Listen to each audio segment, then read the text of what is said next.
You're standing in the darkness, eyes locked on a faint streak of light moving through the stars. It's not a satellite, not a plane. Something else entirely, something that came from beyond our solar system. Right now, at this very moment, an interstellar visitor called 3I/Atlas is diving toward the Sun. In just days, it'll make its closest approach, and then, like every cosmic wanderer before it, it should swing back out into the endless dark. Should. But here's where it gets interesting. On its path inward, 3I/Atlas will pass within range of Jupiter, the solar system's gravitational giant, the planet that's captured comets before, the force that's both protector and disruptor of everything that ventures too close. What if Jupiter's gravity was strong enough to turn it around? What if, instead of leaving forever, this interstellar object became ours, trapped in an eternal orbit, forever changed, forever watched? The implications would shake everything we understand about our cosmic neighbourhood. The math says it's nearly impossible, but nearly impossible isn't the same as zero, and that changes everything. If you're fascinated by the rare cosmic events unfolding right now, the kind that happen once in a lifetime, subscribe and hit the bell so you don't miss what happens on December 19th. We'll be here, tracking every moment of 3I/Atlas's journey through our solar system. Let's start with what's actually happening right now. Somewhere between Mars and Jupiter, a small dark object is accelerating toward the inner solar system. You wouldn't see it with your naked eye. It's too faint, too distant, moving too fast. But astronomers around the world have their telescopes locked on it, tracking every shift in its trajectory, every subtle change in its brightness. This is 3I/Atlas, the third confirmed interstellar object ever detected passing through our solar system. It came from somewhere out there, beyond the Kuiper belt, beyond the scattered disk, beyond the invisible boundary where the sun's influence fades into the cosmic background. It's been travelling for potentially millions of years, untouched by any star's gravity, moving through the empty spaces between solar systems, until now. On December 19th, 3I/Atlas will reach perihelion, its closest approach to the Sun, and then, according to every calculation, every orbital projection, every model we have, it should leave. Its trajectory is hyperbolic, which in astronomical terms means one thing. This is a flyby, not a visit. It's not gravitationally bound to our Sun. It's just passing through. But what if it didn't leave? Here's the thing about our solar system. It's not just the Sun and 8 planets arranged in neat, predictable orbits. It's a gravitational battleground. Every massive object pulls on every other object, creating invisible forces that can redirect comets, capture asteroids, and occasionally change everything. And the heavyweight champion of that battleground, Jupiter. If you could see gravity, Jupiter would look like a massive whirlpool in the fabric of space, warping everything around it. It's not just big, though at 318 times Earth's mass, it certainly is. It's strategically positioned, sitting at 5. 2 astronomical units from the Sun, Jupiter acts as the solar system's cosmic goalkeeper, intercepting objects that might otherwise threaten the inner planets, or sometimes capturing them entirely. You've probably heard the phrase gravity assist, when spacecraft slingshot around planets to gain speed. That's Jupiter's influence in action, precisely calculated by engineers. But Jupiter doesn't just accelerate things. Under the right conditions, it can also slow them down, bend their paths, trap them. The most famous example happened in 1992. Astronomers Carolyn and Eugene Shoemaker, along with David Levy, discovered a comet that looked wrong. Instead of one bright nucleus, it had multiple fragments, stretched out in a line like cosmic pearls on a string. They'd found it too late to realise what had already happened. 2 years earlier, in July 1992, that comet, later named Shoemaker-Levy 9, had passed too close to Jupiter. The planet's gravity hadn't just deflected it. Jupiter had captured it, pulled it into orbit, and then torn it apart with tidal forces so extreme that the comet shattered into more than 20 pieces. Those fragments orbited Jupiter for 2 years, and then, in July 1994, they crashed into the planet one by one, creating explosions visible from Earth. impact scars larger than our entire planet, dark bruises on Jupiter's atmosphere that lasted for months. Jupiter had caught something and then destroyed it. So when we ask, what if Jupiter's gravity turned 3/Atlas around, we're not asking a purely hypothetical question. We're asking, could the same thing that happened to Shoemaker Levy 9 happen to this interstellar visitor? Could Jupiter reach out across millions of kilometers and fundamentally change the destiny of an object that's been traveling through interstellar space for longer than human civilization has existed? The short answer is, probably not. The longer answer is, well, let's talk about why the conditions would need to be absolutely perfect. First, there's the issue of speed. 3/Atlas is moving fast, roughly 60 kilometers per second relative to the Sun. That's about 134,000 miles per hour. At that velocity, it's not just passing through our solar system, it's screaming through it. For Jupiter to capture something moving that fast, the object would need to lose an enormous amount of energy very quickly. Think about it like this. Imagine trying to catch a bullet with a baseball glove. Even if the glove is huge, even if it's Jupiter-sized, the bullet is moving so fast that it'll punch right through unless something slows it down first. Second, there's trajectory. 3/Atlas's current path doesn't bring it particularly close to Jupiter. The planet's gravitational influence extends far, yes, but it's not infinite. The farther away an object passes, the less Jupiter can affect its orbit. It's like trying to change the direction of a speeding car by standing on the sidewalk and waving. Your influence exists, technically, but it's negligible. Third, and this is where it gets truly interesting, there's the question of timing. Jupiter orbits the Sun every 12 years. Right now it's in a specific position in its orbit. 3/Atlas is approaching from a specific angle, at a specific speed, at a specific moment in time. For a capture to occur, all of these variables would need to align in a way that almost never happens naturally. Almost never. But here's what keeps astronomers up at night, what makes this thought experiment worth exploring. The universe is very, very old, and space is very, very big. Improbable things happen all the time, simply because there are so many opportunities for them to occur. Somewhere out there, in some solar system we'll never observe, around some star we'll never name, an interstellar object probably has been captured by a Jupiter-like planet. The math might say it's rare, but rare isn't impossible. And if it could happen there, why not here? Why not now? What would need to change for 3/Atlas to become Jupiter's prisoner instead of just another passerby? What would we see if, instead of watching it disappear back into interstellar space, we watched it curve, slow, and settle into an orbit that would keep it in our neighborhood forever? Before we can explore that possibility, we need to understand exactly what 3/Atlas is, not just another comet, not just another asteroid, something that's seen parts of the galaxy we never will, carrying chemistry and stories from stellar systems we can only imagine. Because if Jupiter were to capture it, if this interstellar wanderer became our permanent guest, we'd want to know exactly what we'd caught. So what exactly is 3/Atlas? Let's start with what we can actually see. When astronomers first detected it in late 2024, it appeared as nothing more than a faint smudge on digital images, a moving dot against the background stars. No dramatic tail like a classic comet, no obvious coma of gas and dust, just there. But that faintness told them something important. This object is small. Current estimates put it somewhere between 100 and 500 meters across, roughly the length of 4 to 20 football fields. In cosmic terms, that's tiny. You could fit hundreds of objects this size inside a single crater on the Moon.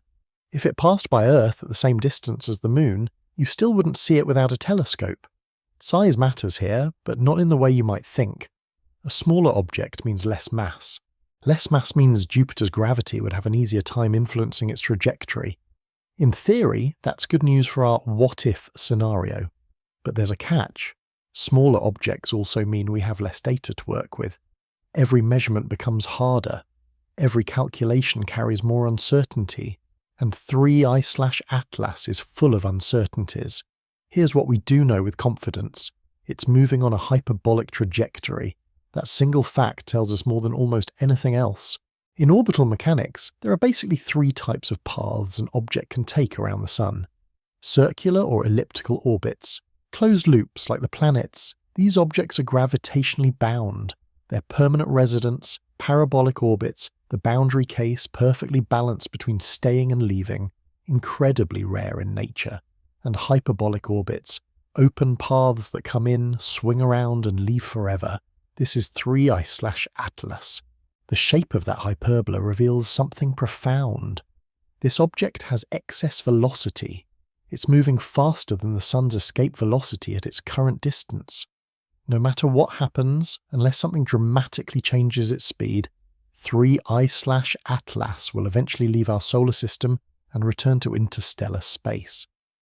But let's put that in perspective. Before 3I/Atlas, we'd only confirmed 2 other interstellar visitors.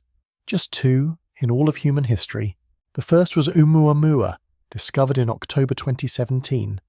That detection changed everything. For the first time, we had proof that objects from other solar systems could pass through ours, and that we could actually spot them. Oumuamua was bizarre. Elongated, tumbling, with an unusual acceleration that we still don't fully understand. It sparked thousands of scientific papers, and yes, even speculation about alien technology. By the time we realized what it was, Oumuamua was already leaving. We barely had time to study it. The second visitor was 2I/Borisov, discovered in August 2019. This one was more cooperative and more familiar. It looked like a comet, acted like a comet, had a proper tail and everything. Astronomers had months to observe it, to analyze its composition, to compare it with comets born in our own solar system. 2I/Borisov taught us something reassuring. Not everything from interstellar space is strange. Some things out there look a lot like things here. And now we have 3I/Atlas, the third confirmed visitor. The 3EI designation literally means interstellar object number 3. Atlas refers to the survey system that discovered it, the asteroid Terrestrial Impact Last Alert System, a network of telescopes designed to spot potentially hazardous objects. But here's where 3I/Atlas gets interesting. Early spectroscopic observations, basically analysing the light it reflects, suggest something unusual in its composition. There are hints of carbon dioxide ice similar to what we've seen on comets from the outer solar system. But there are also signatures that don't quite match anything in our local inventory. It's showing activity too. Not dramatic jets like some comets, but subtle changes in brightness that suggest material is sublimating from its surface as it gets closer to the Sun. It's waking up. On December 19th, when it reaches perihelion, 3I/Atlas will be about 1 astronomical units from the Sun, just slightly farther than Earth's orbit. That's close enough for significant solar heating. Close enough that whatever ices are on its surface will start to vaporize more aggressively. That's when we'll learn the most about what it's made of. But there's something else worth noting about this date. December 19th isn't just perihelion. It's also when 3I/Atlas will be at its brightest as seen from Earth. When telescopes around the world will have their best chance to gather detailed data before it starts its journey back out. One shot, that's all we get. Unless, of course, something changed its trajectory. Now let's talk about what makes 3I/Atlas different from Oumuamua and 2I/Borisov in a way that matters for our Jupiter scenario. Oumuamua came and went too fast. Discovered after it had already passed perihelion, moving at about 87 kilometers per second relative to the Sun. Even Jupiter wouldn't have had a realistic chance with that speed. 2I/Borisov was slower, around 32 kilometers per second, but its trajectory didn't bring it anywhere near Jupiter. It passed through the solar system at a high inclination. Think of it like diving over the plane where most planets orbit rather than moving through it. 3I/Atlas is different. At roughly 60 kilometers per second, it's faster than 2I/Borisov, but slower than Oumuamua. Still extremely fast by any normal standard, but within the realm where gravitational interactions with Jupiter become at least theoretically possible. And its orbital inclination is lower. It's moving more within the plane of the solar system, which means it's sharing space with the planets in a way the previous visitors didn't. Does that make capture likely? No. Does it make it slightly less impossible? Maybe. Here's the thing about interstellar objects. Every single one we've detected so far has been a surprise. Oumuamua surprised us with its shape and acceleration. 2I/Borisov surprised us by being so normal. 3I/Atlas surprised us simply by existing so soon after the second one. We thought these detections might be decades apart. The universe keeps showing us that our expectations about normal and rare need constant adjustment. So when we ask whether Jupiter could capture 3I/Atlas, we're not just asking about this specific object on this specific trajectory. We're asking, what would it take for an interstellar visitor, any interstellar visitor, to become a permanent member of our solar system? And that question has an answer. It's just a very complicated one. Jupiter doesn't look like a trap. From Earth through a backyard telescope, it's beautiful. Creamy bands of clouds, the great red spots swirling like a storm frozen in time. 4 bright moons dancing in perfect geometric patterns. It looks peaceful, majestic even, but get closer and you'd feel something else entirely. Gravity isn't something you see, it's something you feel. A pull, a weight, an invisible force that reaches out across empty space and changes the path of everything that comes near. And Jupiter's gravity is immense. Stand on Jupiter's cloud tops if you could, and you'd weigh more than twice what you weigh on Earth. That's not because Jupiter is denser, it's because Jupiter is massive. 318 times more massive than our entire planet. More massive than all the other planets, moons, asteroids and comets in the solar system combined. That mass creates a gravitational well so deep, so influential that it affects objects millions of kilometers away. But here's what makes Jupiter truly dangerous, or protective, depending on your perspective. It's not just massive, it's positioned perfectly. Think about the solar system's architecture for a moment. The inner rocky planets, Mercury, Venus, Earth, Mars, are small and close to the Sun. Beyond Mars lies the asteroid belt, a ring of debris that never quite formed into a planet.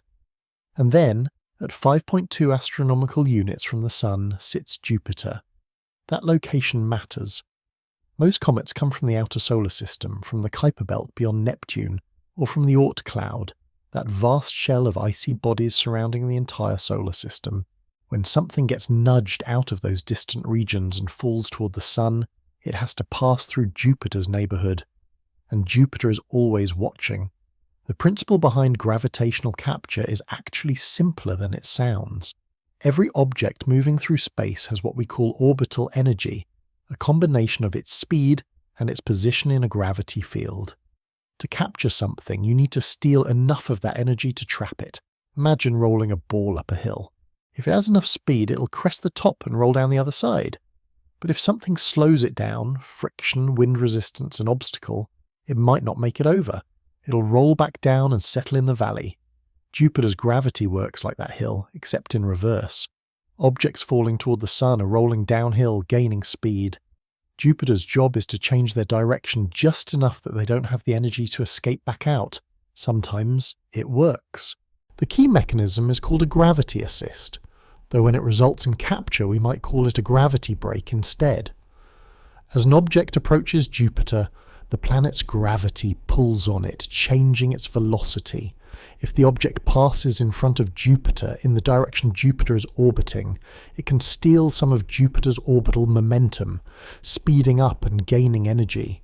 But if it passes behind Jupiter, the opposite happens. The object slows down relative to the Sun, loses energy, and if it loses enough energy, its trajectory changes from hyperbolic to elliptical, from just passing through to trapped forever. This isn't theoretical. We've watched it happen. Shoemaker-Levy 9 is the most famous example, but it's not the only one. Jupiter has an entire family of comets, appropriately called Jupiter family comets, that orbit the Sun with periods of less than 20 years. These are objects that Jupiter has gravitationally shepherded over time, objects whose orbits have been sculpted by repeated encounters with the giant planet. Some were probably captured in a single dramatic event. Others were nudged gradually, their orbits shifted little by little over thousands of years until they settled into their current paths. Here's what's fascinating. We can actually calculate the conditions needed for capture. It comes down to three variables: speed, distance, and angle. Speed is the most obvious one. The faster an object is moving, the harder it is to capture. There's a specific threshold called escape velocity, the minimum speed needed to break free from a gravitational field. For Jupiter, at the distance where most captures would occur, escape velocity is roughly 60 kilometers per second. Notice something? That's almost exactly how fast 3I/Atlas is moving, almost. Distance matters because gravity weakens with distance. It follows what's called an inverse square law. Double the distance, and the gravitational force becomes 4 times weaker. Jupiter's influence is strong within a few million kilometers, but weak beyond that. For effective capture, an object needs to pass within what we call Jupiter's Hill sphere, the region where its gravity dominates over the Sun's. For Jupiter, that sphere extends about 50 million kilometers from the planet. An angle? This is where it gets delicate. The object can't be moving too directly toward Jupiter, or it'll just impact the planet like Shoemaker-Levy 9 eventually did. But it can't be moving too obliquely either, or it'll just skim past without enough interaction. The angle needs to be perfect. There's actually a term for this in celestial mechanics, the capture cross-section. It's an imaginary target area around Jupiter. If an object's trajectory passes through this cross-section with the right speed and angle, capture becomes possible. For objects moving at interstellar speeds, 60 kilometers per second or faster, that cross-section is small, very small. Imagine trying to thread a needle while riding a motorcycle, at night, while the needle is also moving. That's the level of precision required. But the universe has a funny way of making improbable things happen occasionally, simply because there are so many chances for them to occur. Jupiter has been orbiting the Sun for 4.6 billion years. Countless objects have passed through its gravitational influence during that time. Some got accelerated outward, flung into interstellar space at speeds they never would have achieved on their own. Future interstellar objects for some alien civilization to discover billions of years from now. Some got redirected inward, their paths bent toward the inner solar system, occasionally threatening Earth, and some got captured, not many. Capture is rare, even for Jupiter. But rare doesn't mean never. So when we look at 3I/Atlas approaching the Sun at 60 kilometers per second, we're looking at an object right on the edge of possibility. Fast enough that capture seems unlikely, slow enough that it's not completely impossible. The question isn't whether Jupiter could capture it under the current conditions. The question is, what would need to change to tip the scales? Let's run the numbers, not because math is the most exciting part of the story, but because sometimes the numbers tell us things our intuition can't. Sometimes they reveal just how extraordinary an event would need to be for our what if to become reality. Start with 3I/Atlas's current velocity, approximately 60 kilometers per second relative to the Sun. That's 216,000 kilometers per hour. Fast enough to circle Earth's equator in just under 2 hours. Fast enough that if you could somehow stand still and watch it pass, it would cross the distance from Earth to the Moon in less than 2 hours. Now compare that to Jupiter's escape velocity at a distance where capture might occur, roughly the same, around 60 kilometers per second. You might think, perfect match, right? Not quite. Here's the problem. For Jupiter to capture 3I/Atlas, it would need to slow the object down significantly. Not just nudge it a little, but fundamentally change its orbital energy. We're not talking about reducing its speed by 5 or 10%. We're talking about reducing it by 30, 40, maybe even 50%. That requires an incredibly close encounter. Think about how gravity assists work when we send spacecraft to the outer planets. NASA's Juno mission, for example, used Earth for a gravity assist in 2013. It flew within 559 kilometers of Earth's surface, closer than many satellites. That proximity was essential. The closer the flyby, the stronger the gravitational interaction, the more velocity change you can achieve. For Jupiter to significantly alter 3I/Atlas's trajectory, the object would need to pass within a few Jupiter radii of the planet's cloud tops, and Jupiter's radius is about 70,000 kilometers. So we're talking about a flyby distance of maybe 200,000 to 300,000 kilometers. Here's where the current reality becomes clear. 3 Ice/Atlas's trajectory doesn't bring it anywhere near that close to Jupiter. Based on current orbital calculations, the object won't pass through Jupiter's immediate neighborhood at all.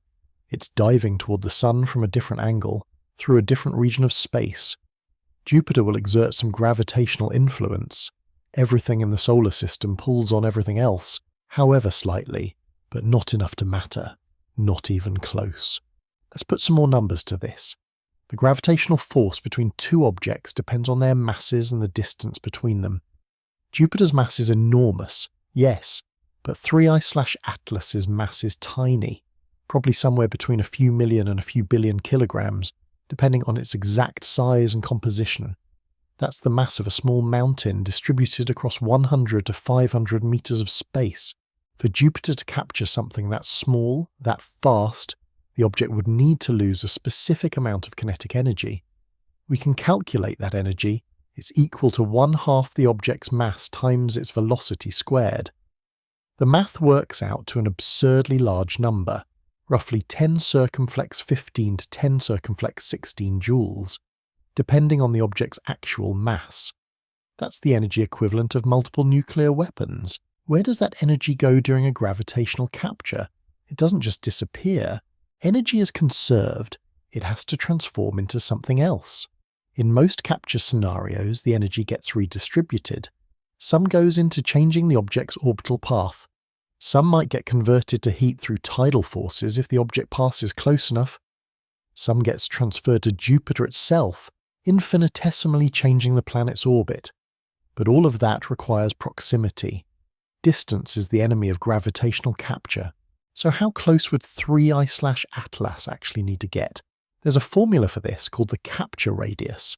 For Jupiter capturing an object moving at 60 kilometers per second, the capture radius is roughly 500,000 to 1 million kilometers, depending on the exact approach angle and whether we're being optimistic or pessimistic in our assumptions. That sounds like a lot. 500,000 kilometers is more than the distance from Earth to the Moon. But in the scale of the solar system, it's nothing. Jupiter orbits the Sun at an average distance of 778 million kilometers.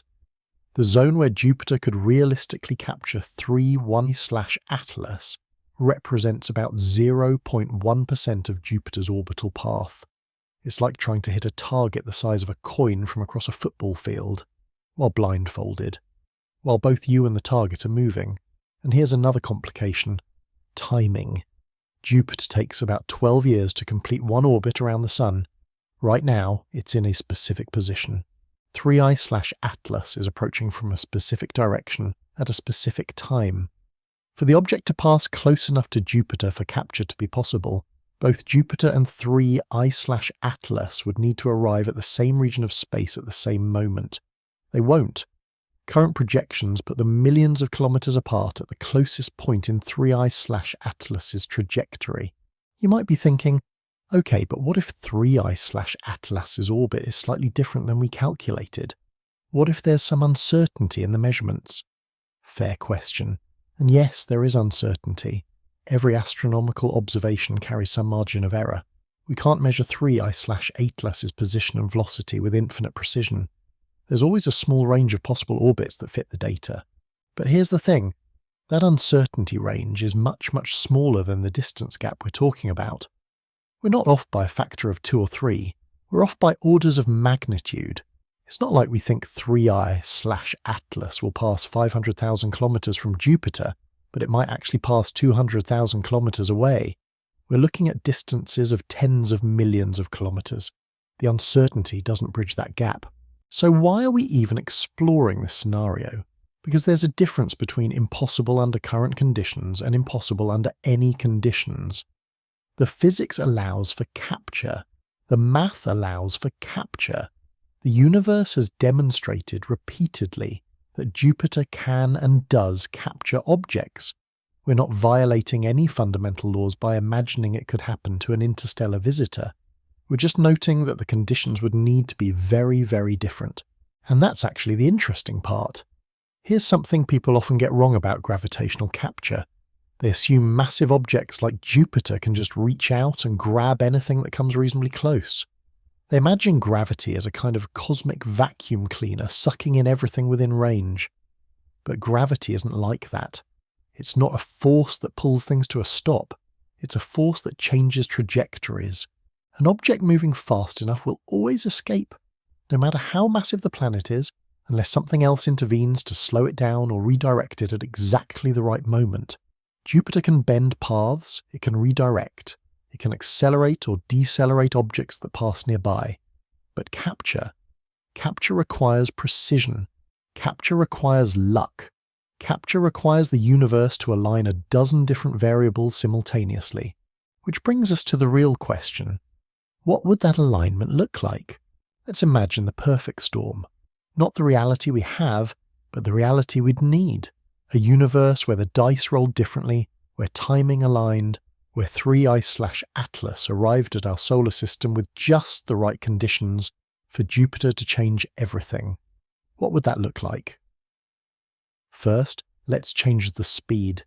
Instead of 60 kilometers per second, imagine 3I/Atlas approaching at 30 kilometers per second. Still fast, incredibly fast by human standards, but slow enough that Jupiter's gravitational influence becomes genuinely meaningful. Why 30? Because at that velocity, the object is moving at roughly twice Jupiter's escape velocity at capture distances, rather than at the edge of possibility. That factor of 2 matters enormously. It means Jupiter has real leverage, real ability to reshape the trajectory. But here's the catch. Objects don't just slow down in interstellar space.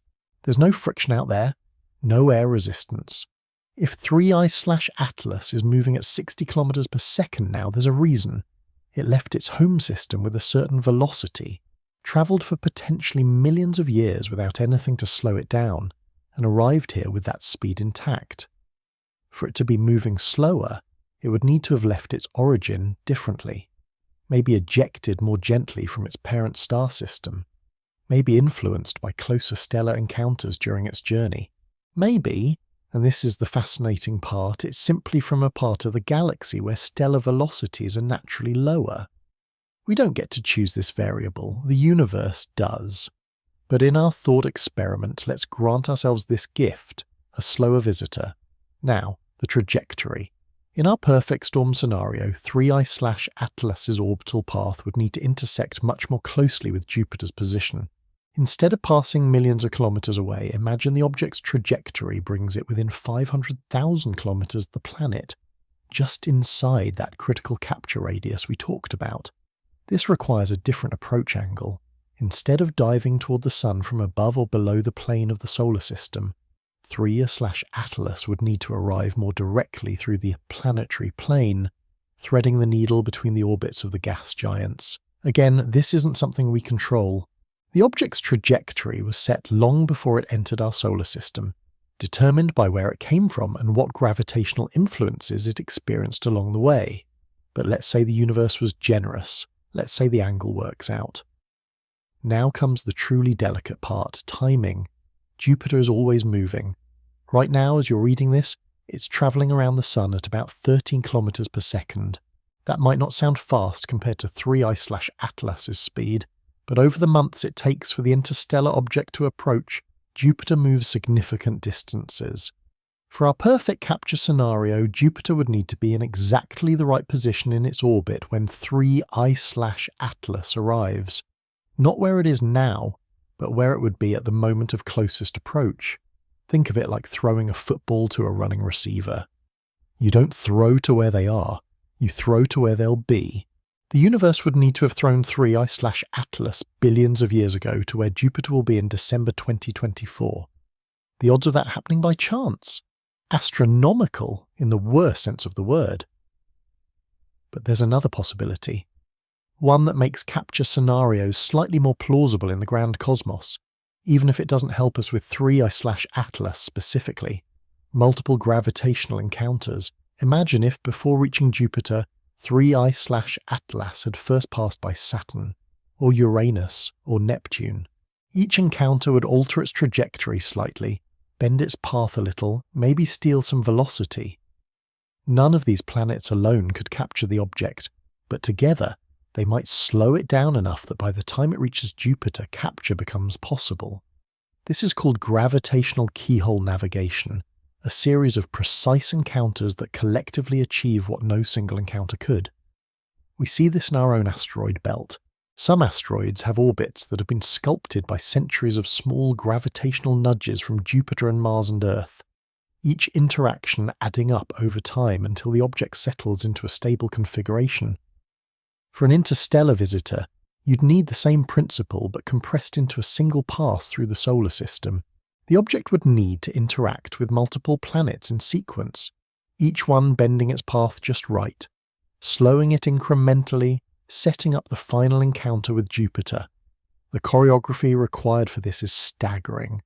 It's cosmic billiards played across millions of kilometers, where every angle matters, where timing needs to be precise to within hours or even minutes, where the difference between capture and escape might come down to a few kilometers per second of velocity change. Has it ever happened? Probably. The solar system is 4.6 billion years old. Countless objects have passed through during that time. The laws of probability suggest that somewhere, at some point, an interstellar visitor hit every gravitational keyhole perfectly and ended up trapped. We just weren't there to see it. And here's the beautiful, frustrating truth. Even if all these conditions aligned perfectly, the right speed, the right trajectory, the right timing, the right sequence of gravitational assists, there's still one more variable that matters: composition. If 3I/Atlas is mostly ice, like a typical comet, passing close to Jupiter could do more than just change its orbit. The tidal forces, the difference in gravitational pull between the near side and far side of the object, could literally tear it apart, just like what happened to Shoemaker Levy 9. For capture to result in a stable, intact object, 3I/Atlas would need to be solid enough to survive the encounter. Rocky, perhaps, or at least structurally cohesive, not a loose rubble pile, not a fragile ice ball. We don't know what it's made of yet, not precisely. We'll learn more on December 19th, when it reaches perihelion and solar heating reveals more about its composition. But in our perfect storm scenario, let's say it's tough, resilient, built to survive. So now we have it. A slower interstellar visitor, approaching on the perfect trajectory, arriving at exactly the right moment when Jupiter is positioned to intercept it, potentially pre-slowed by encounters with other planets, and structurally sound enough to survive the gravitational stress of close approach. Every variable aligned, every dice roll in our favour, the perfect storm. What would we actually see if that happened? Picture this moment. It's early December, and observatories around the world have been tracking 3I/Atlas for weeks. The object has been brightening as it approaches the Sun, exactly as predicted. Astronomers have calculated its path down to the kilometre. Everything is proceeding normally. And then something changes.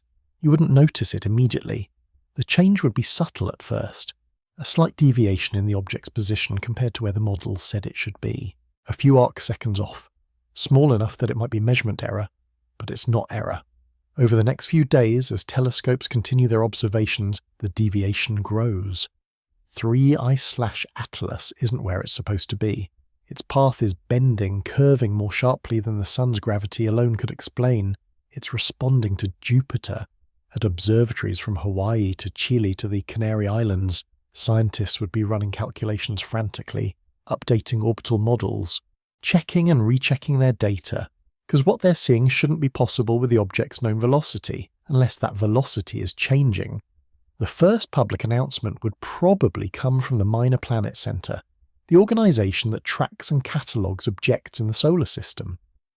A circular, dry and technical, noting an unexpected orbital perturbation in 3I/Atlas's trajectory. Scientists speak for something weird is happening.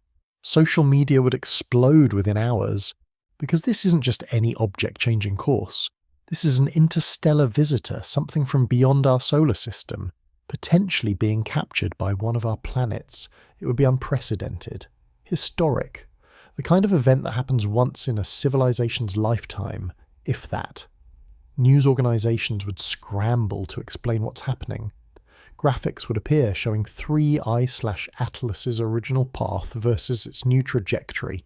Interviews with astronomers who'd spent their entire careers studying orbital dynamics. Speculation about what this means for our understanding of how solar systems interact with interstellar space. But let's go back to the object itself. What's physically happening up there, millions of kilometers away? As 3I/Atlas approaches Jupiter, the planet's gravity begins to dominate. The object is still moving incredibly fast. Even in our slowed-down scenario, it's travelling at 30 kilometers per second, but Jupiter is pulling, constantly pulling, changing the direction of that velocity vector with every passing moment. The trajectory curves, bends inward. Instead of a gentle hyperbola that carries the object around the Sun and back out to interstellar space, the path is tightening, becoming more elliptical. There would be a critical moment, a point of no return. Orbital mechanicists call it the transition point, where the object's total energy relative to the Sun drops below zero. Before that point, 3I/Atlas is still technically free. After it, the object is gravitationally bound, captured. You couldn't pinpoint the exact instant it happens. Orbital capture isn't a moment, it's a process. A gradual transformation spread across hours or days, but there would be a point where the calculations shift, where every model agrees this object is no longer leaving, and then something else would become visible. As 3I/Atlas makes its closest approach to Jupiter, that critical 500,000 kilometer flyby we imagined, the encounter would stress the object in ways it hasn't experienced in millions of years. Tidal forces would pull at it, trying to stretch it along the direction of Jupiter's gravity. If the object is weak, fragile, it might start to break apart. We'd see brightening as internal stresses fracture the surface, exposing fresh ice to sunlight. Maybe small fragments would separate, creating a brief comet-like appearance. But in our scenario, 3I/Atlas holds together. It's tough, resilient. What we would see instead is outgassing, lots of it. The combination of solar heating, it's still approaching perihelion, remember, and the mechanical stress of Jupiter's gravity would cause volatiles to sublimate rapidly from the surface. Carbon dioxide, water ice, whatever compounds are locked in that ancient interstellar material. The object would develop a coma, a cloud of gas and dust surrounding it. Maybe even a tail swept back by solar radiation pressure and the solar wind. From Earth, through powerful telescopes, 3I/Atlas would transform from a faint point of light into something more spectacular. Not Comet Hale-Bopp spectacular, not bright enough to see with the naked eye, but visible enough that amateur astronomers with decent equipment could watch the drama unfold. And the colour would be striking. We know from early observations that 3I/Atlas has an unusual composition, that carbon dioxide signature, the hints of chemistry that don't quite match local comets.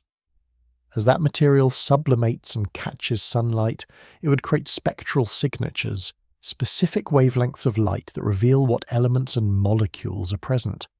Astronomers would point every spectrograph they have at it. This isn't just any comet brightening. This is interstellar material, chemistry from another stellar system, potentially billions of years old, now fluorescing in our sun's light for the first time. The data would be extraordinary. Meanwhile, the object's new orbit would become clearer. Computers would calculate its perihelion, still around 1.1 AU as originally planned. But now there would be an aphelion too, the farthest point in its new elliptical orbit. Where would that be? Hard to say without knowing the exact details of the capture, but probably somewhere in the outer solar system. Maybe near Saturn's orbit, maybe beyond Uranus. The orbital period might be decades or even centuries, but it would be definable, predictable, no longer hyperbolic, no longer an open trajectory leading back to interstellar space. 3I/Atlas would have become a permanent resident. Space agencies would immediately start planning. This is the opportunity of a lifetime, an interstellar object captured in a stable orbit that we could potentially reach with a spacecraft. NASA, ESA, JAXA, every organization with deep space capability would begin feasibility studies. Could we get there? How fast could we design and launch a mission? What instruments would we need? Because this isn't like Oumuamua, which came and went before we could even consider a mission. This isn't like 2I/Borisov, which we watched for a few months before it disappeared forever. This would be a target we could visit, study up close, maybe even sample and return material to Earth. Interstellar material, in our hands, in our laboratories. The scientific return would be incalculable, but first there would be the waiting.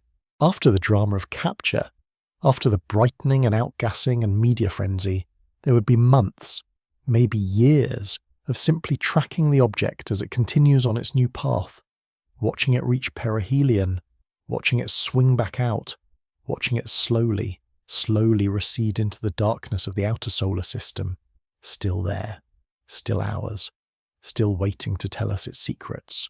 But what kind of life would it have, trapped in Jupiter's domain? Orbits tell stories.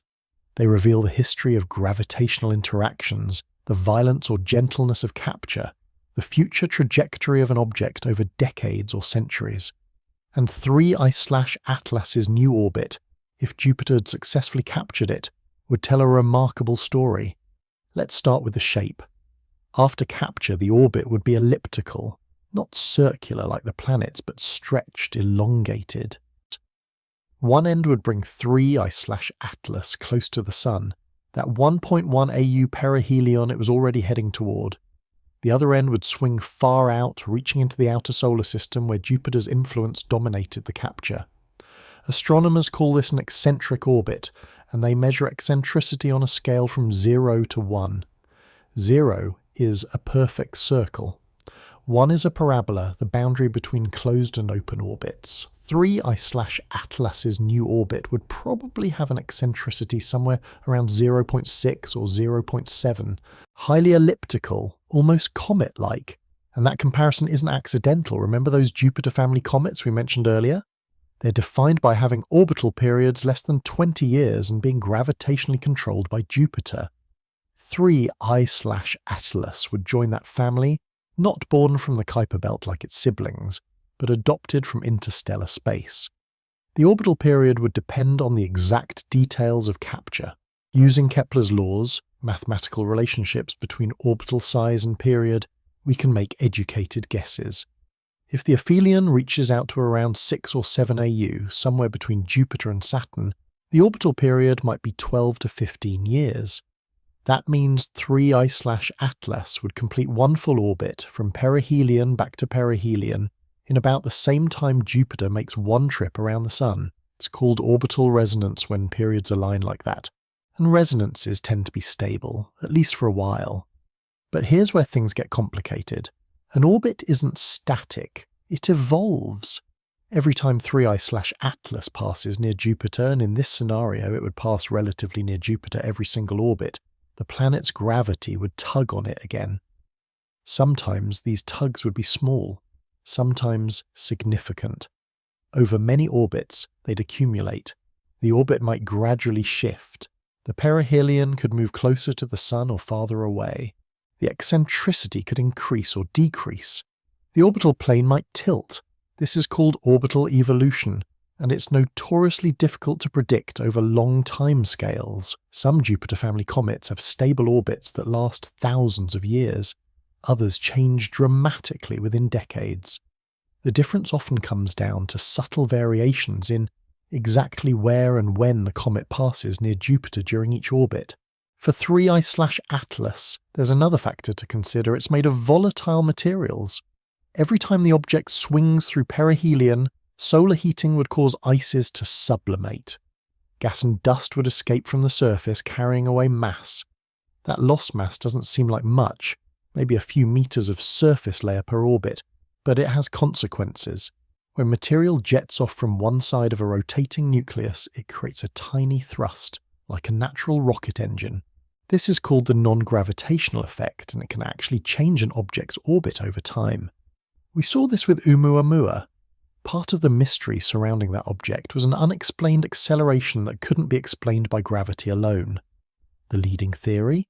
Outgassing creating thrust, even though we couldn't see a visible coma. For 3I/Atlas, the effect would be more obvious. With each perihelion passage, material would stream off, the object would brighten, and its orbit would shift slightly in ways that pure gravitational calculations couldn't fully predict.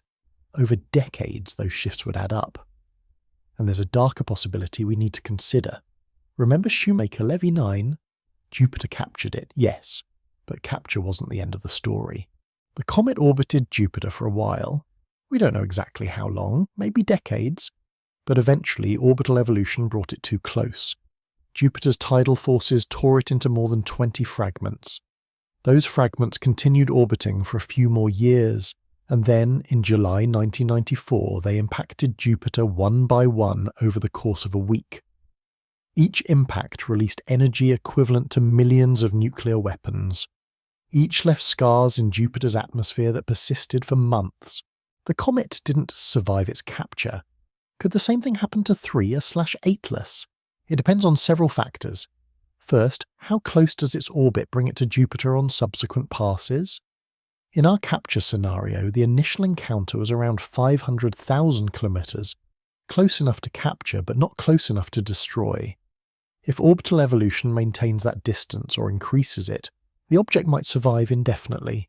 But if future encounters bring it closer, if the orbit gradually decays over centuries, then yes, tidal disruption becomes likely, maybe even inevitable. Second, how strong is the object structurally? A solid rocky core could survive stresses that would shred a loosely bound rubble pile. We won't know 3I/Atlas's internal structure until we study it much more closely, but let's assume survival. Let's assume the orbit remains stable enough, the object cohesive enough, that 3I/Atlas continues existing as an intact body for centuries or millennia. What would astronomers of the future see? Every 12 to 15 years, this interstellar captive would return to perihelion. It would brighten, develop a coma, perhaps even a faint tail. Amateur astronomers might track it. Professionals would monitor its outgassing and composition.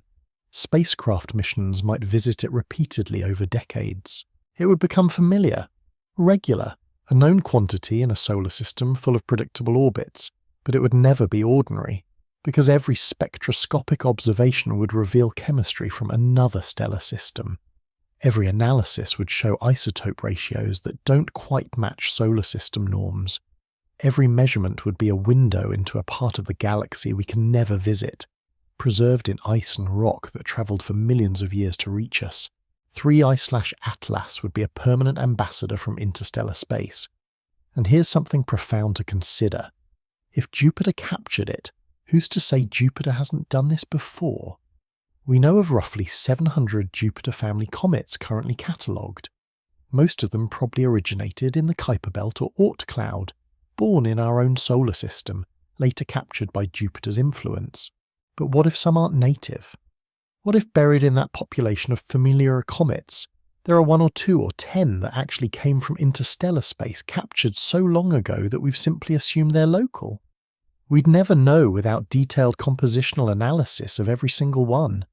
The solar system might already have interstellar prisoners, we just haven't identified them yet. But capturing 3I/Atlas wouldn't just affect the object itself.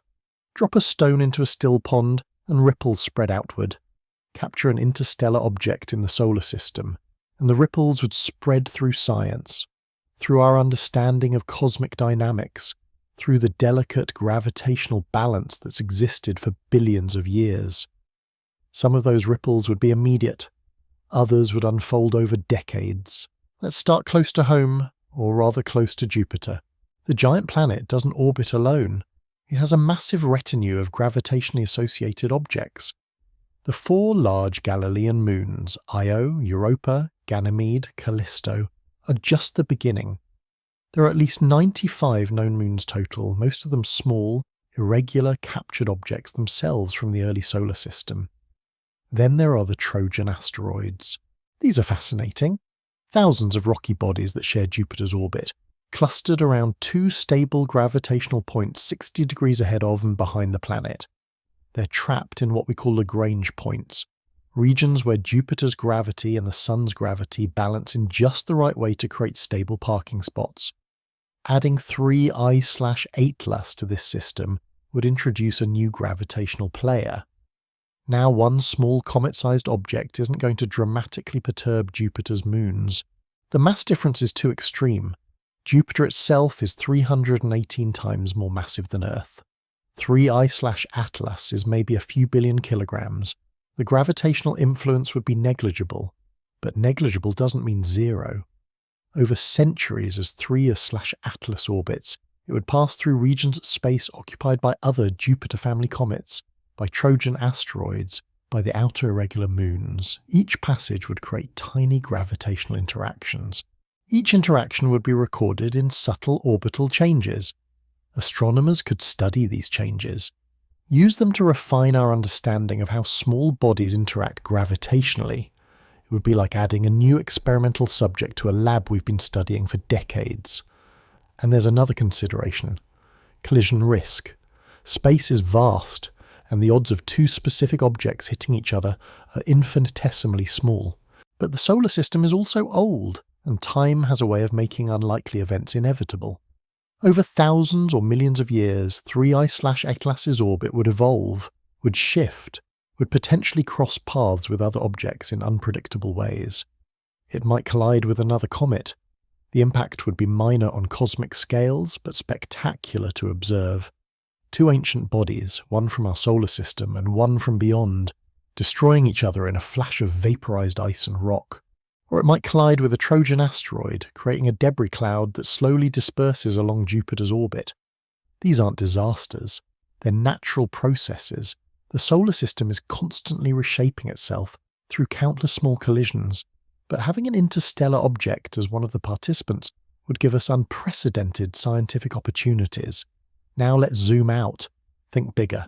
The capture of 3 I/Atlas would fundamentally change our understanding of how common interstellar captures are. Right now our sample size is tiny. We've detected 3 interstellar objects passing through: Oumuamua, 2 I/Borisov, and 3 I/Atlas. 3 objects in 7 years of looking. That's enough to tell us interstellar visitors aren't exceptionally rare, but not enough to build robust statistical models. If one of those 3 got captured, that would suggest capture rates are higher than we thought. Think about it. We've only been capable of detecting these objects for a few years. Our surveys are incomplete, our telescopes limited. We're probably missing most interstellar visitors, catching only the brightest, closest ones. If even with our limited detection capabilities we witnessed a capture, it would imply that captures happen regularly on geological timescales, maybe once every million years, maybe more often. Which raises a question: where are all the previously captured objects? Some might have impacted planets or moons, leaving no trace.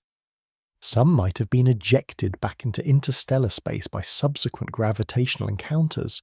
Some might have fallen into the Sun.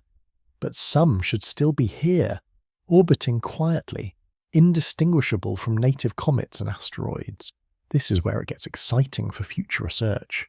If capturing interstellar objects is reasonably common, then there's probably interstellar material already in our collections. Meteorites in museums, sample returns from missions like Stardust or Hayabusa, asteroid observations from ground-based telescopes. We'd need to look for subtle chemical signatures, isotope ratios that don't quite match solar system standards, mineral compositions that suggest formation under different stellar conditions, organic molecules with unusual abundances. It would launch a whole new field of study, interstellar archaeology, searching through solar system objects for those that originated elsewhere. And then there's the question of planetary defense. Most of the time, when we talk about potentially hazardous objects, we mean asteroids and comets from our own solar system. We track them, calculate their orbits, assess collision risks with Earth. The good news is their orbits are predictable. Once we know where an object is and how it's moving, we can project its path centuries into the future. Interstellar objects are different. They arrive from random directions at high velocities with almost no warning. We detected Oumuamua only after it had already passed perihelion and was leaving. By the time we spotted 2I/Borisov, we had months to study it, but only because someone happened to be looking in the right place at the right time. If Jupiter captured 3Y/Atlas, it would actually reduce one source of unpredictability. The object would transition from an unknown, untrackable visitor to a known, catalogued member of the solar system. Its orbit would be defined, its future positions calculable. But here's the twist. Jupiter's gravitational influence works both ways. The same dynamics that could capture an incoming object could also perturb a previously stable orbit, sending it inward toward the inner planets. Jupiter is both shield and slingshot, protector and disruptor, and if Jupiter successfully captured one interstellar object, it means the conditions were right. The timing, the trajectory, the velocity. Which raises an uncomfortable question. If the conditions were right for capture, might they also be right for deflection?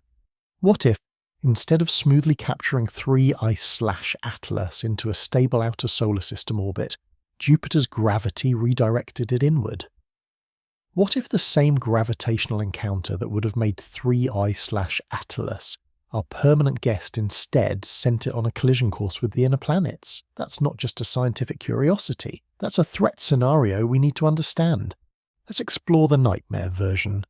Same setup, same interstellar visitor approaching at reduced velocity, same perfectly timed trajectory bringing it close to Jupiter.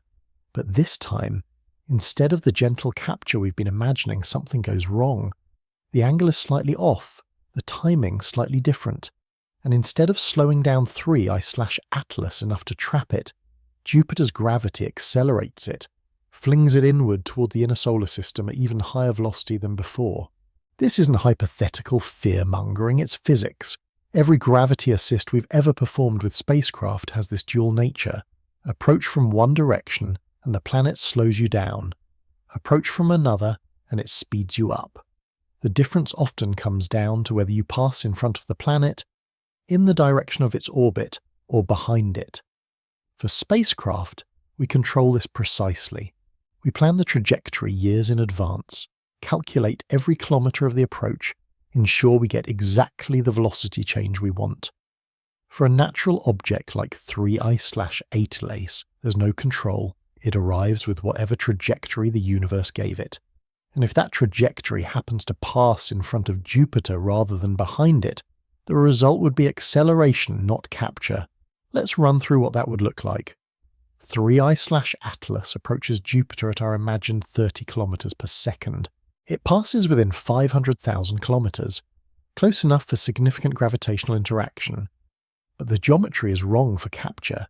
Instead, the encounter steals orbital momentum from Jupiter, transferring it to the much smaller object. Jupiter barely notices. Losing momentum to a mountain-sized comet is like an aircraft carrier losing speed after a seagull lands on it. The change is real but unmeasurable. For 3I/Atlas, though, the effect is dramatic. It exits the encounter moving faster. Maybe 40 kilometers per second now, maybe 50. The exact number depends on the approach geometry, but the key point is its velocity relative to the Sun has increased, and its trajectory has changed. The new path bends inward. Instead of reaching perihelion at 1.1 AU, safely beyond Earth's orbit, the updated trajectory might bring it to 0.8 AU, or 0.5 AU, or potentially even closer. Now it's passing through the inner solar system, through the region where Earth, Venus and Mars orbit. And here's where orbital mechanics becomes deeply unsettling. When astronomers calculate impact probabilities for asteroids, they look for something called close approaches, times when an object's path brings it near a planet's orbit. Most close approaches are harmless. The planet and the asteroid simply aren't in the same place at the same time, but occasionally they are. The 1908 Tunguska event in Siberia was caused by an object probably 50 to 100 meters across. Smaller than our estimates for 3I/Atlas, it exploded in the atmosphere with the force of 10 to 15 megatons of TNT, flattening 2,000 square kilometers of forest. If it had arrived 4 hours later, it would have hit St. Petersburg. The asteroid that killed the dinosaurs 66 million years ago was about 10 kilometers across, larger than 3/Atlas, but not by an order of magnitude. The impact released energy equivalent to billions of nuclear weapons, threw enough debris into the atmosphere to block sunlight for years, and triggered mass extinction. 3I/Atlas is somewhere between these extremes in size, too large to burn up completely in Earth's atmosphere, large enough that an impact would be catastrophic on a regional or potentially global scale, small enough that it wouldn't end all life on the planet, but large enough that civilization would be fundamentally altered. And there's another factor that makes interstellar objects particularly concerning: velocity. Asteroids native to the inner solar system typically impact Earth at speeds around 20 kilometers per second. That's already devastating. Kinetic energy increases with the square of velocity, so small changes in speed create large changes in destructive power. But 3I/Atlas, even after being slowed by its journey through the solar system, would be moving faster, maybe 30 or 40 kilometers per second at impact. That's double or triple the kinetic energy of a same-sized asteroid from the asteroid belt. The impact crater would be enormous, the atmospheric effects global, the immediate death toll potentially in the millions depending on where it hit, and we'd have almost no warning. Here's the terrifying part. If Jupiter deflected 3I/Atlas inward in early December, and the new trajectory brought it toward Earth, we might have weeks, or at most a few months to notice. Current asteroid detection systems are optimized for finding objects in predictable orbits, things we can track over years. An object suddenly deflected onto a new Earth-threatening path would appear almost out of nowhere in our monitoring systems. Could we do anything about it? Probably not. Not with weeks of warning. Deflecting an asteroid requires either a long lead time or an enormous amount of energy. NASA's DART mission successfully altered an asteroid's orbit in 2022, but that was after years of planning, against a target we'd studied extensively, with months of preparation. Against 3I/Atlas arriving in weeks, we'd have time to calculate exactly where it would hit, time to evacuate populations if it were targeting land, time to brace for impact, but not time to prevent it. Now let's be clear about probabilities. Even if Jupiter deflected 3I/Atlas inward, the odds of it hitting Earth specifically are low. Space is vast. Earth is tiny. Even an object passing through the inner solar system has far more empty space to miss than planets to hit. The probability of impact would probably be less than 1%, maybe less than 0.1%.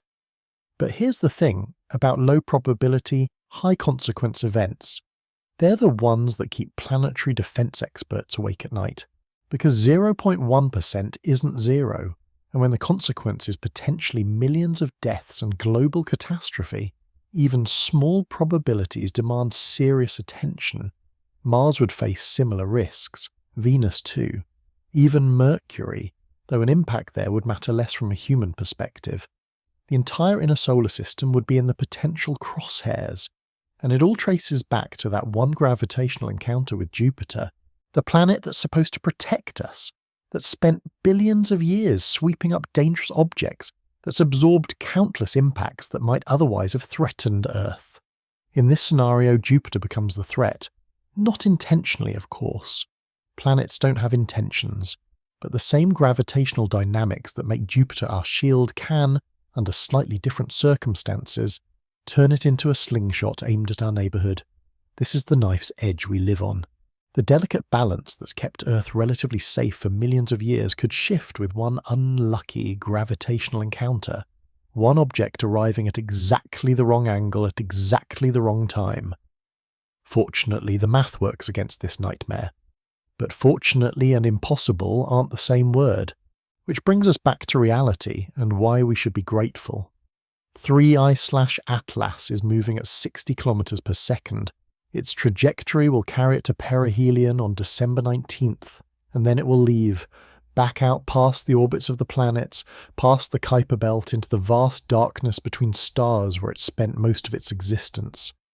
No capture, no catastrophic deflection, just a brief visit and a departure, and that's actually the best possible outcome. Think about what we've explored in this journey. We imagined Jupiter capturing 3/Atlas, turning an interstellar visitor into a permanent resident. It would be scientifically extraordinary, a chance to study material from another stellar system indefinitely, to send missions to analyze chemistry that formed under alien conditions. But it would also introduce unpredictability, a new object in an eccentric orbit, slowly evolving under gravitational perturbations and outgassing forces, a body that might survive for millennia or might tear apart within decades, a potential collision hazard that our descendants would need to track for generations. Then we imagine the darker alternative, Jupiter flinging 3/Atlas inward, creating a potential impact threat to the inner planets. That scenario would be terrifying, a cosmic game of chance with civilization-ending stakes, played out over weeks with no time to respond. Both scenarios were plausible given different initial conditions. Both were consistent with the laws of physics. Both could have happened if the universe had rolled the dice slightly differently, but neither is happening, and there's something profound in that fact. The solar system, for all its complexity and chaos, has a kind of stability. It's not perfectly ordered. Orbits do evolve, objects do collide, catastrophes do occur, but those catastrophes are rare enough, spaced out over long enough timescales, that life has had billions of years to flourish on Earth. Jupiter plays a crucial role in that stability. Most of the time, it acts as a gravitational shield. Objects from the outer solar system or interstellar space that might otherwise threaten Earth get intercepted by Jupiter first. They impact the giant planet, or get deflected onto safer trajectories, or get ejected from the solar system entirely. The scars from Shoemaker-Levy 9 weren't just spectacular astronomy. They were evidence of Jupiter doing its job, absorbing impacts that might have gone elsewhere. Studies suggest that without Jupiter, Earth would be hit by large asteroids and comets, perhaps 1,000 times more frequently. The dinosaur killer asteroids wouldn't be once in 66 million year events. They'd be once in 100,000 year events. Complex life would struggle to gain a foothold. Civilization would be impossible. So when we call Jupiter our protector, we're not being poetic. We're describing a measurable, quantifiable effect that shaped the history of our planet. But protection isn't the same as perfect safety. Jupiter can also deflect objects inward, can create threats instead of eliminating them. The same massive gravity well that shields us can, under different circumstances, endanger us. The key word is balance. For billions of years that balance has held. The rate of helpful deflections has vastly exceeded the rate of dangerous ones. The solar system's architecture, Jupiter's size, its distance from the Sun, the spacing of other planets, has created conditions where Earth remains relatively safe. 3/Atlas passing through without capture or deflection is that balance in action. The object arrived with too much velocity for Jupiter to capture. It's approaching from the wrong angle for dangerous deflection. The timing doesn't align for a close Jupiter encounter at all. Everything proceeds according to the normal dynamics of a hyperbolic trajectory through a mature solar system. Boring from a dramatic perspective, perfect from a survival perspective, and we still get something valuable out of it. On December 19th, when 3/Atlas reaches perihelion, it will be close enough and bright enough for detailed study. Spectroscopy will reveal its composition. Photometry will track its activity. Radio telescopes might even be able to image its nucleus directly, resolving details of its shape and rotation. We'll learn about this visitor, not as much as we would if it stayed, not with the leisurely time frame of a captured object, but enough. Enough to compare with Oumuamua and 2I/Borisov. Enough to start building a statistical understanding of what interstellar objects are like. Enough to refine our models of how planetary systems form, how they eject material, how that material travels through the galaxy. 3 data points is infinitely better than 0 data points. And then 3/Atlas will leave, carrying its secrets back into the dark, and we'll watch it go. There's a melancholy to that, a sense of missed opportunity. We had a visitor from the stars and we're letting it slip away. But there's also wisdom in it. Not everything that arrives needs to stay. Not every opportunity needs to be grasped. Sometimes the most remarkable thing is what doesn't happen, the capture that doesn't occur, the impact that doesn't materialize, the catastrophe that remains hypothetical. We live in a solar system that's old enough to be stable but young enough to still surprise us, where interstellar visitors pass through every few years but don't disrupt the delicate gravitational choreography that keeps planets in their lanes, where Jupiter is massive enough to shield us but not so massive that it destabilizes everything else. That's not luck, that's selection bias. We exist in a solar system like this because solar systems like this are where life can exist. The universes where Jupiter captured every interstellar visitor, or where Jupiter flung objects inward regularly, or where no Jupiter existed at all. Those universes might have planets, but they don't have us wondering about interstellar objects. We're here to ask these questions because we live in a place where the answers are usually boring. 3 I/Atlas will reach perihelion in a few weeks. It will brighten, it will show us glimpses of its composition, and then it will fade as it heads back out.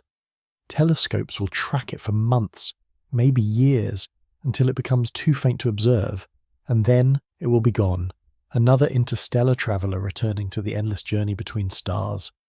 But it won't be forgotten.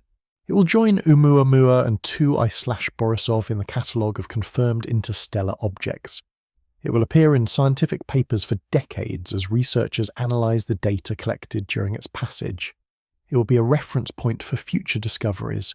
The third visitor, the one that showed us carbon dioxide could survive interstellar journeys, the one that passed by during a year when humanity was just beginning to understand how common these visitors might be. And someday, perhaps sooner than we think, there will be a fourth visitor, and a fifth. And eventually maybe one that does get captured. When that happens, we'll be ready. We'll know what questions to ask, what instruments to use, what data to collect, because 3 I/Atlas, just by passing through, taught us how to watch. Sometimes the universe's greatest gift isn't the extraordinary event. It's the ordinary one that lets you appreciate how extraordinary the ordinary actually is. 3 I/Atlas is just passing by, and that, the simple, elegant, undramatic reality of a hyperbolic trajectory through a stable solar system, might be the most remarkable thing of all.